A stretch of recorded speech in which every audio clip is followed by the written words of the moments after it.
Ya, baiklah. Kita lanjut materi kita mengenai adjective clause.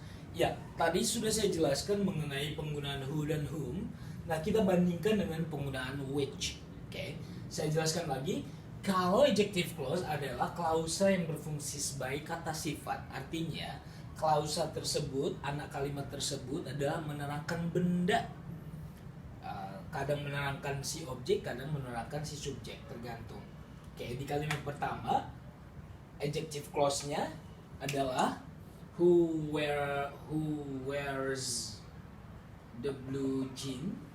Ya, who wears the blue jean ini menerangkan si the man. Ya, menerangkan si subjek kalimat tersebut. Mana sih kalimat utamanya? Kalimat utamanya adalah the man is my uncle. Oke, sedangkan klausanya mana? Who wears the blue jeans. Oke. Who menerangkan si subjek. Nah, kalau yang whom di sini klausanya berfungsi menerangkan si objek. Lihat di sini kalimat utamanya adalah I know the policeman. Sampai sini. Nah, benda yang dijelaskan itu adalah the policeman. Jadi whom you talk to last night ini menjelaskan si objek di kalimat tersebut. Oke. Jadi ingat, kadang-kadang adjective clause berfungsi menerangkan yang who dan whom, ya, berfungsi kadang-kadang menjelaskan si subjek dan si objek, ya, untuk orang. Sedangkan which menjelaskan si subjek dan si objek cuman benda, bukan orang, ya. Bedakan who whom dengan which. Ingat, which itu dipakai untuk menjelaskan si benda. Lihat, the pencil which I bought yesterday was very expensive.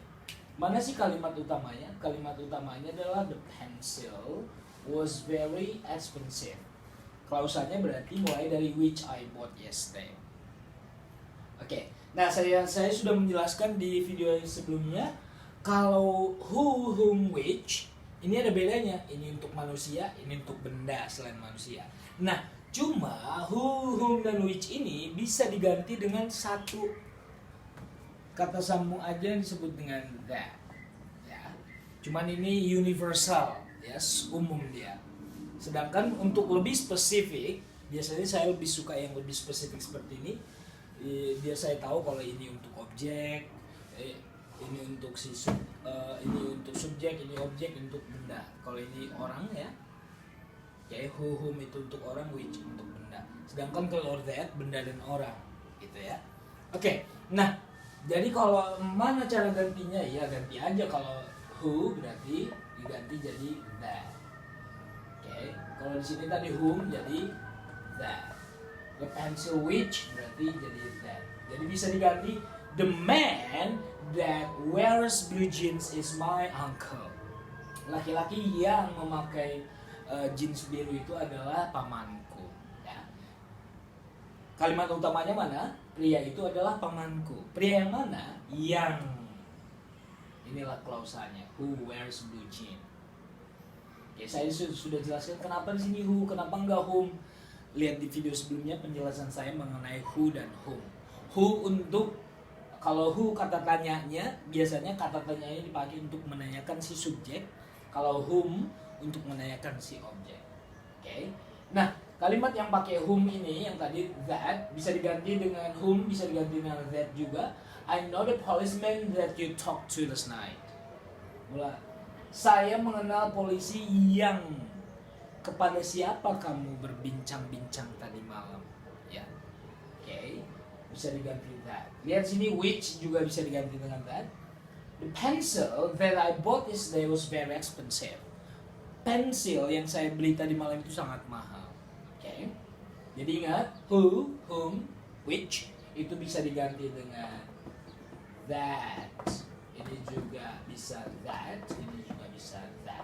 Jadi that itu universal. Oke. Nah, kita sekarang pindah ke penggunaan whose. Whose itu kata tanyanya kan dipakai untuk menanyakan kepemilikan. Whose pen is this? Ya. Jadi whose, HOSE itu digunakan untuk menjelaskan kepunyaan. Oke. Kita di sini yang penggunaan whose. Sudah? Oke, whose tadi ini digunakan untuk menjelaskan kepunyaan. The child, anak yang rambutnya lurus itu, whose hair is smooth, yang rambutnya lembut itu, is my niece. Ya, lihat kalimat utamanya adalah the child is my niece. Mana sih di sini klausannya? Ini dia. Ingat, whose dipakai untuk menjelaskan kepemilikan. Yang rambutnya, yang berambut. Jadi anak yang berambut lembut itu adalah keponakanku. Ya. Jadi di sini whose itu dipakai untuk menanyakan kepemilikan ya. Contohnya ini spidol siapa? Whose boat marker is this? Ini papan tulis siapa? Whose whiteboard is this? Ya. Oke. Jadi ya itulah penggunaan whose. Clue-nya adalah kalau whose pasti nanti diikuti oleh noun ya. Whose nanti diikuti oleh noun. Oke. Sedangkan kalau who tadi who, you, whom ya. Whom nanti di depannya ini adalah orang atau subjek ya. Yang di depannya adalah subjek. Whom you talk to.